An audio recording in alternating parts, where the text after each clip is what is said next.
Vos ennemis ne sont pas forcément les nôtres. Nous n'avons pas besoin de détester ou de rejeter ceux contre qui vous avez des différends commerciaux ou industriels juste pour vous faire plaisir. Ils peuvent même, dans certains cas, être nos meilleurs alliés. C'est à nous de mesurer ce qu'ils apportent et de nous organiser pour que le deal soit au moins équitable. Laissez-nous, s'il vous plaît, la liberté de choisir nos alliés. Laissez-nous, s'il vous plaît, la latitude de tenter d'autres expériences, surtout lorsque celles que vous nous proposez ne sont pas forcément concluantes, lorsqu'elles ne se démarquent pas par leur efficacité, lorsque les résultats sont si souvent nuls. Pour être gentil, on va dire lorsqu'elles tardent à produire des résultats visibles. Arrêtez de nous infantiliser. Nous sommes capables de savoir ce qui est bon pour nous. Nous sommes capables de savoir avec qui contracter. Surtout qu'au regard de notre histoire commune, vous ne pouvez pas être pris en modèle dans les accords, dans les partenariats que nous avons passés pendant les 4 derniers siècles. Après la longue et méthodique campagne contre la Chine, qui serait dangereuse pour l'Afrique, la Chine qui nous envahirait, qui nous coloniserait, la Chine immorale, sans foi ni loi, qui détruit tout sur son passage, cette fois-ci, c'est la Russie. L'ogre russe qui veut mettre le grappin sur l'Afrique. La Russie qui se déploie tous azimuts sur le continent. Il faut absolument se méfier d'elle. Il faut faire attention à ce Vladimir Poutine qui n'est pas un démocrate, à Wagner et ses mercenaires, à ces seigneurs de guerre qui ne comprendraient pas l'Afrique, qui ne respecteraient rien, des sanguinaires qui ne comprennent pas la psychologie des Africains, qui tuent femmes et enfants dans les campagnes sans distinction sur leur passage, qui manœuvrent maintenant pour s'accaparer les richesses minières de la Centrafrique et du Mali. Waouh! Quel sombre tableau! Merci pour le conseil, c'est gentil. Mais on a aussitôt envie de répondre, n'est-ce pas ce qu'ont fait les Européens sur le continent pendant les 400 dernières années? Comment peut-on résumer autrement les résultats, les conséquences de la traite négrière, puis de la colonisation et de la néocolonisation? Quelles sont les origines directes des guerres actuelles, sinon les conséquences de ce partage inique, orienté et exclusif des richesses africaines? C'est un peu l'hôpital qui se moque de la charité, non? Chers amis européens, merci de vous préoccuper de notre avenir, de vous inquiéter de nos nouvelles fréquentations. Seulement voilà, lorsque le cancer vous ronge, lorsque ces métastases se répandent dans le corps, vous condamnent et que le médecin, chaque jour, montre son impuissance à vous guérir, comme vous le faites dans vos interventions à grand renfort médiatique, on a le droit, j'allais dire, l'obligation d'essayer les médecines parallèles. Les Africains doivent connaître la vérité, mais pas seulement celle du maître, pas seulement celle que savamment l'Occident distille à travers ses médias. Je vais vous en raconter une de celles que l'on n'écoute pas beaucoup, celle des mercenaires russes en Centrafrique et le résultat qu'ils ont obtenu. Celle qui fait dire que la Russie lorgne de façon particulièrement offensive et violente sur les richesses de ce pays exsangue d'Afrique centrale où la guerre depuis plus de 30 ans rythme la vie des populations, où les rébellions succèdent aux rébellions, avec pourtant une présence constante des forces françaises et des Nations Unies. Cette histoire nous éclairera peut-être sur les raisons de l'éventuelle arrivée des Russes dans le chaudron malien. Une histoire qui peut également mieux nous édifier sur les raisons de la perte de terrain par Paris en Afrique. Tenez, le 30 mars 2016, c'est l'investiture de Faustin Archange Touadéra, qui vient d'être élu président de la République centrafricaine. Présent à la cérémonie, le ministre des Affaires étrangères français. Jean-Yves Le Drian, représentant de la France à la cérémonie, annonce, lors de la conférence de presse, tenez-vous bien, la fin de l'opération Sangaris, pour la fin de l'année. Cette force française qui était sur place pour le maintien de la fragile paix. Le nouveau chef de l'État est surpris. On ne lui en a pas parlé. Il est sidéré. Comment va-t-il faire face aux nombreuses rébellions auxquelles il fait face?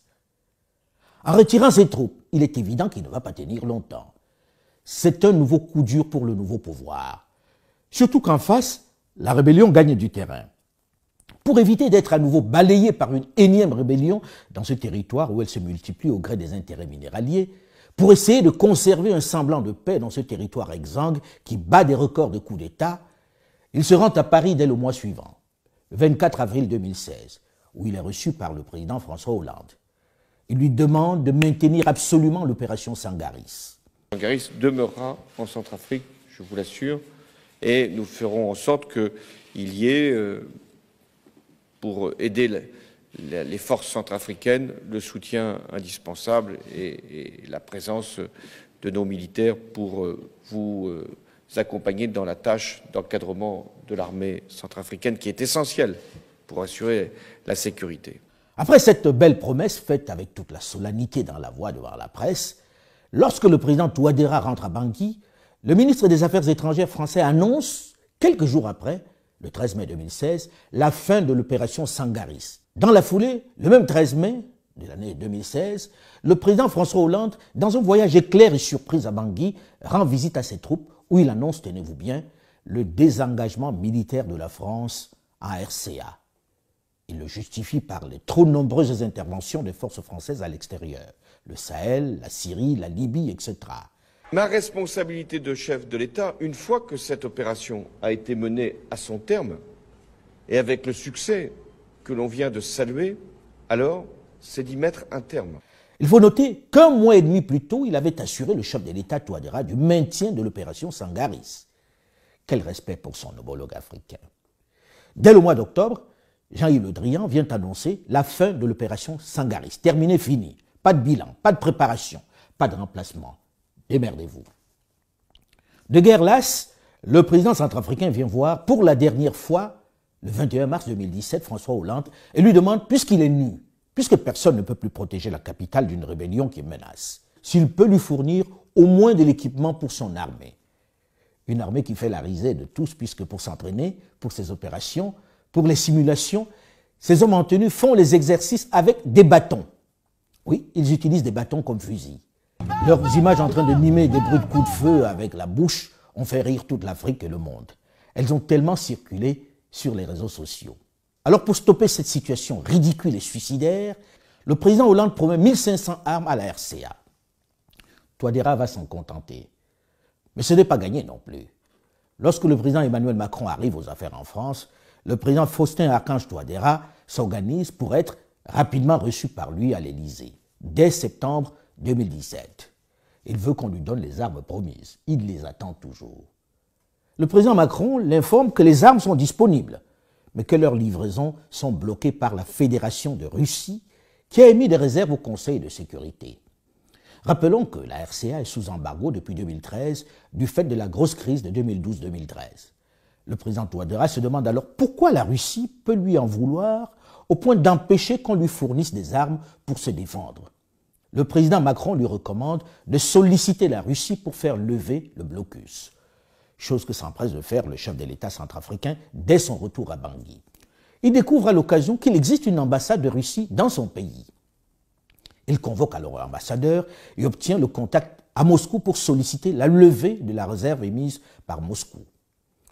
Lors de la rencontre à Sotchi avec le ministre des Affaires étrangères russe, Sergueï Lavrov lui explique que la Russie n'a rien contre la RCA, mais qu'elle applique simplement une jurisprudence qui dit que des armes saisies sur un terrain de conflit ne peuvent être à nouveau utilisées, mais doivent être détruites. C'est dans l'application de cette jurisprudence que la Russie a émis des réserves. En gros, à cette occasion, le président centrafricain découvre que les 1500 armes que la France voulait lui livrer étaient des armes qui avaient été saisies chez les Chebab, les islamistes sanguinaires de Somalie. Bref, des armes usagées qui ont déjà fait couler du sang. Au lieu de les détruire, on essayait de les refourguer, de les donner aux soldats centrafricains. Voilà pourquoi la Russie a mis son veto.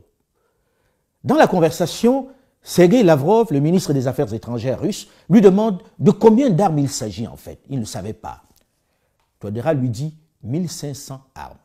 Surpris par la faible quantité, par la ridicule quantité des armes, le ministre lui promet de lui en donner autant, 1500. Amusé, il téléphone alors à son président Vladimir Poutine, qui finit même par décider qu'il va lui en donner le double, 3000. Il est neuve. Content de la moisson, le président Touadéra n'imagine pas que le nouveau veto va venir de Paris cette fois-ci, qui estime que la règle veut que pour livrer des armes à une armée, il faut qu'elle soit d'abord formée à leur maniement. Cette fois-ci, c'est Paris qui bloque la livraison des armes à la République centrafricaine au Conseil de sécurité. C'est ainsi que pour lever la réserve, la Russie propose de mettre à disposition des instructeurs russes pour former les soldats centrafricains sur l'utilisation des armes neuves qu'elles mettent à sa disposition. Des notifications sont adressées dans ce sens au Conseil de sécurité. La Russie va même indiquer la composition des instructeurs. Tout est donc fait et mis à la connaissance des États membres du Conseil de sécurité. À la livraison des armes notifiées, tous les États membres du Conseil de sécurité accrédités en RCA sont présents. La France, les États-Unis, la Chine, la Russie, le Royaume-Uni via la représentation de l'Union européenne. Voilà comment la Russie entre officiellement en République centrafricaine. Sur le terrain, les résultats vont être spectaculaires. Les groupes armés qui paradaient et qui faisaient peur à la MINUSCA et ses 16 000 hommes, à Sangaris et ses 1600 soldats vont être mis en déroute. Ce qui n'avait pu être fait en 8 ans va être obtenu en 4 ans, avec entre autres le soutien de l'armée rwandaise en appui. Bien sûr, cette situation suscite des accusations de violation flagrante des droits de l'homme, avec des exactions sur les populations. Assurément, il y en a eu. Il y a eu de grosses bavures dans certaines zones de conflit. Les instructeurs russes qui combattaient sur le terrain avec les forces armées centrafricaines n'ont pas toujours fait dans la dentelle. Ils sont brutaux. C'est à déplorer et à dénoncer, mais sur le terrain, il me souvient que ces violences existaient déjà de la part de la rébellion. Comparaison n'est pas raison, c'est vrai. Mais on se souvient aussi des viols, des actes de prostitution et d'abus sexuels sur mineurs dont étaient accusés les soldats de la MINUSCA à Bambari en 2014 et 2016. Scandale dévoilé par Human Rights Watch et de Sangaris aussi à Bangui. L'affaire est d'ailleurs encore pendante devant la justice.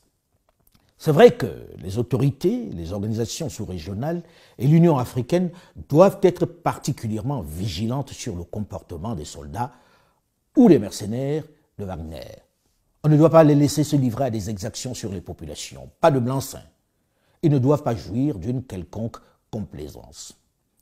Si la presse internationale met surtout en avant les violations des droits de l'homme, mais également et surtout l'arrivée des mercenaires russes dans cette affaire centrafricaine, il faut reconnaître qu'en peu de temps, sans tambour ni trompette, ils ont considérablement fait reculer les rébellions. Mais à Paris, le président centrafricain est devenu un paria, celui qui a fait venir les mercenaires, celui qui est en train de livrer les richesses de la Centrafrique à la Russie. Bizarre. À aucun moment, personne ne rappelle que c'est Paris, c'est le président Macron lui-même qui l'a mis dans les bras de la force Wagner, que l'on présente partout comme des supplétifs qui agissent pour le compte du Kremlin. Si on avait maintenu Sangaris sur place, il n'aurait jamais pensé à faire recours à eux. Si en retirant contre son gré Sangaris, on lui avait donné des armes, il n'aurait jamais eu recours à cette force. La nature a horreur du vide, n'est-ce pas? Le président Touadéra a simplement eu une réaction humaine, patriotique sur ce coup. Son principal souci, sa mission est de sauver son pays des rebelles qui déboulent de partout. C'est d'y ramener une certaine paix. Or, les multiples forces internationales qui se sont succédées ici n'ont pas brillé par leur efficacité. Elles n'ont pas réussi à juguler la violence dont sont victimes les populations centrafricaines depuis des décennies. Quand on est sur le point de se noyer, on accepte même de s'accrocher à la queue du crocodile. En plus, pourquoi un Centrafricain refuserait l'aide des Russes? Ils n'ont aucun contentieux qui les oppose. Ils ne sont pas ennemis. Que les Russes veuillent faire des affaires en Afrique, c'est normal. Et ils ne le cachent d'ailleurs pas. Il y a un très bon potentiel de développement. Cela nous permet d'espérer un accroissement du commerce. Dans 4 ou 5 ans, nous pourrons au minimum doubler le volume de nos échanges commerciaux. Les choses sont claires, non? Il vient pour le business et il ne parle pas d'aide ou d'opération humanitaire. La Russie avance ses pions depuis plusieurs années sur le continent. Elle gagne des marchés en Afrique, sans tambour ni trompette, sans donner de leçons. Elle vient faire du business. Et la jeunesse préfère cette approche de sincérité. Aux dirigeants et responsables africains d'être suffisamment jaloux des intérêts du peuple, d'être avertis, vigilants, pour ne pas se laisser berner comme cela a été le cas avec l'Europe pendant tant d'années. Mais l'heure est au business, au développement. Et la Russie fait aujourd'hui florès dans toute une série de pays d'Afrique, la Centrafrique et beaucoup d'autres, là où nous hésitons à aller. C'est un danger, ça ? Et bien sûr que c'est un danger, parce que la nature a horreur du vide. Et aujourd'hui, nous sommes en train de nous rétrécir. Enfin, les pays européens, les États-Unis sont en voie de désinfluence en Afrique. Le mot est clairement lâché là par celui qui pendant longtemps a incarné la diplomatie française et qui a été Premier ministre. Pas n'importe lequel, Dominique de Villepin. Il s'agit de conserver son influence. Ce qui se joue ici, c'est d'abord une question d'influence. Or, la France, dans ses errements, a perdu de cette énorme influence qu'elle avait dans ce pays francophone. Les anciens territoires de la communauté française. Elle doit d'abord s'en prendre à elle-même au lieu de s'attaquer aux maillons faibles. Que le président Macron, dans le journal du dimanche, parle de Touadéra comme président otage des mercenaires est un peu drôle venant d'un chef d'État français. Parce qu'en Centrafrique, tous les présidents ont toujours été otages de Paris. Celui-ci a seulement ajouté un nouveau maître en raison justement des errements de la diplomatie de Paris. Si les leaders et les dirigeants qui se sont succédés à Bangui n'ont jamais été des flèches, s'ils n'ont pas brillé par leur vision, leur amour du pays, s'ils ont trop souvent été mus par leurs intérêts personnels, s'ils sont pour beaucoup comptables de cette situation désastreuse, il faut dans le même temps dire que Paris n'est pas exempt de tout reproche dans l'enfer, dans le chaos qu'est la Centrafrique. Assurément, non. Avec un jeune président à l'Élysée, la jeunesse africaine, j'allais dire, exige que le discours change, qu'il soit sans complaisance, mais de vérité. L'histoire est têtue et on est souvent obligé de le rappeler pour mieux expliquer le présent. Lorsqu'en 1960, la République centrafricaine accède à l'indépendance après la mort dans des circonstances assez troubles de son leader nationaliste Barthélemy Boganda, qui militait à son corps défendant pour les États-Unis d'Afrique latine, voilà le jeune homme à qui Paris remet le pouvoir, David Dacko. Un jeune homme d'à peine 30 ans, totalement aux ordres, sans réelle opinion, sans engagement, complexé, vraiment à la ramasse, qui ne prend aucune décision sans l'accord de papa, papa étant le général de Gaulle. La République centrafricaine, accédant à l'indépendance, ne pourra jamais en aucun cas s'écarter de la République française, car nos tribus ont perdu leurs traditions, leurs mœurs. Nos pays ont été reconstruits à l'image de l'Occident. Ce serait pour nous une mission difficile que de rétablir dans notre pays, en République centrafricaine, les vieilles traditions africaines. Puisque nous sommes appelés à bâtir au cœur de l'Afrique une nation à l'image de la France, nous avons donc tenu à conserver plus solide encore les premiers liens que nos parents et nous-mêmes avaient déjà liés avec la France. Énorme, non? Quelle honte! Il vaut mieux entendre ça que d'être sourd. C'est clair que celui-là ne peut pas être contrariant. Un gouverneur noir, sans aspérité, qui veille scrupuleusement sur les intérêts de la France, à qui il doit tout. La France civilisatrice. Et lorsqu'il décide, dans un moment d'éclair de lucidité ou de folie, de prendre langue avec la Chine dans cette période de guerre froide où Pékin représente le diable pour l'Occident, il est aussitôt renversé dans la nuit de la Saint-Sylvestre 1965 par son cousin Jean Bédel Bokassa. Le colonel Bokassa m'a arrêté, il m'a conduit au Rock Club. Sur la terrasse du Rock Club, il y avait la plupart des Européens de Bangui, notamment des Français réunis. Et là, il m'a présenté, il dit, j'ai arrêté le président Dacko. Le président Dacko a vendu la République centrafricaine à la Chine, à l'URSS et à l'État d'Israël. Tout simplement parce que j'avais reconnu ces pays, j'étais parmi les premiers à reconnaître ces pays. J'arrache la République centrafricaine à ces pays pour la redonner à la France. Vive la France. Ce putsch de la Saint-Sylvestre est clairement et ouvertement orchestré par la France qui met dans le fauteuil un soudard, un ancien d'Indochine qui ne brille pas, vous en conviendrez avec moi, par son QI. Celui qui appelle le général de Gaulle papa et qui n'a pour seul objectif que de lui être fidèle va connaître le même sort que son prédécesseur quelques années après, en septembre 1979. Parce que 2 ans seulement après s'être fait payer par Paris son sacre d'empereur, il s'est cru un peu plus autonome. Parce qu'il n'a pas mesuré son périmètre de liberté, il a osé se rapprocher de Muammar Kadhafi de Libye, un proche de Moscou qui manifestait quelques velléités d'expansion. Alors sans ménagement, sans diplomatie, sans même y mettre la forme, au mépris de toute règle de diplomatie et même de bienséance, un soir du 20 septembre 1979, on a remis son prédécesseur David Dacko, qui a fait allégeance et qui irait à Paris dans un avion, un Caravelle, pour reprendre le pouvoir en Centrafrique. C'est dans un avion des forces françaises qu'il débarque à Bangui pour reprendre le pouvoir. C'est l'opération Barracuda. On lui a carrément donné un nom de code à ce putsch. Ça, c'est l'histoire de la Centrafrique. Je vous épargne les autres épisodes tout aussi rocambolesques, tout aussi ubuesques, d'André Kolimba, d'Ange-Félix Patassé et de François Bozizé, qui sont à chaque fois presque identiques dans le déroulé.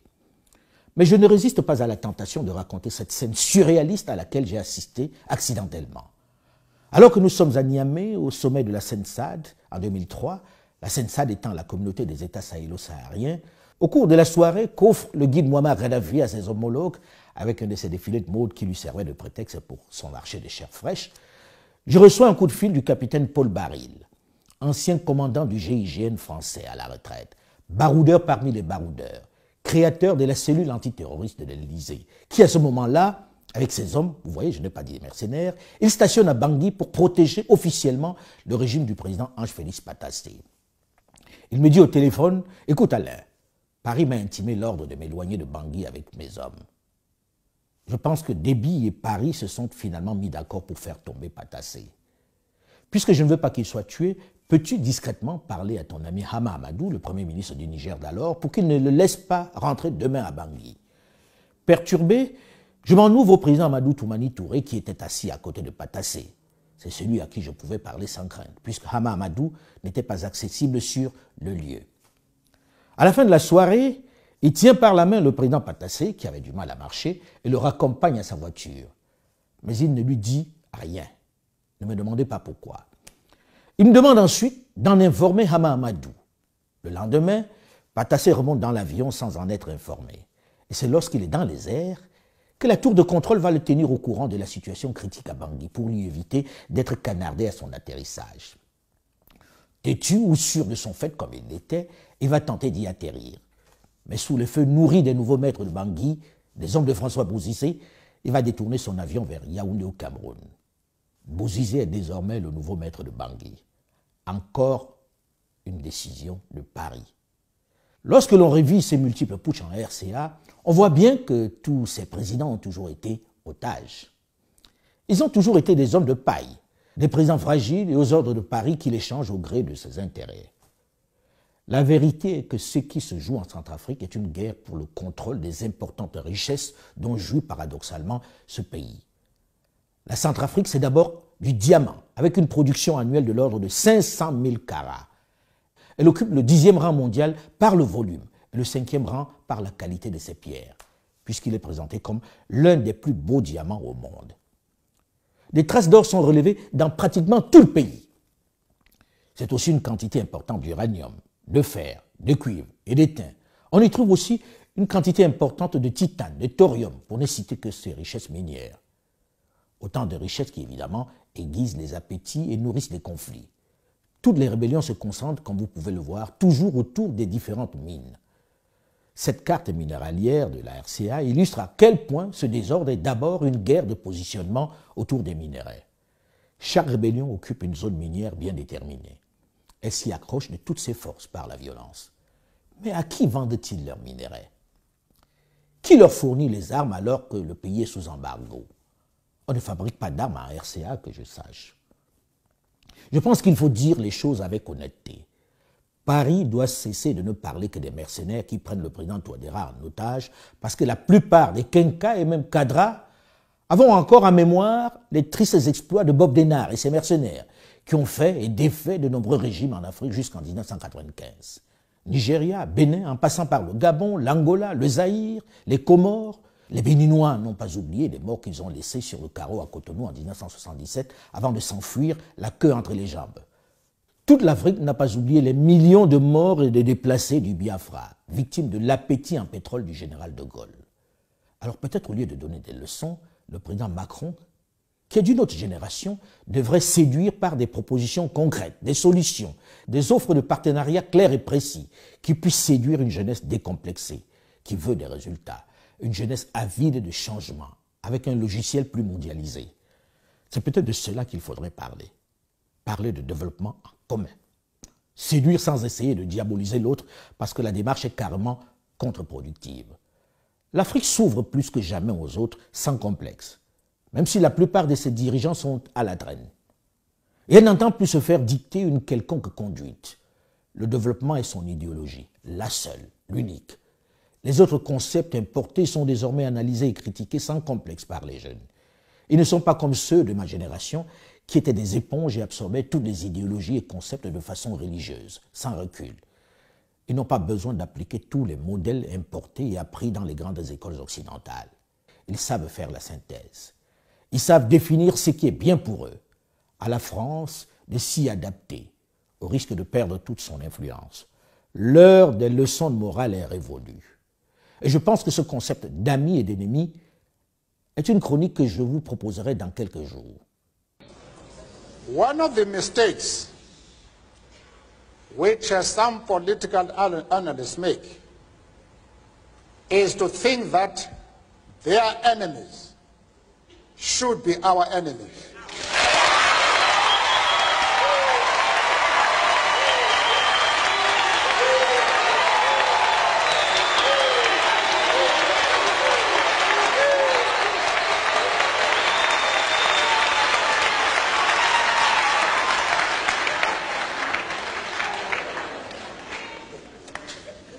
That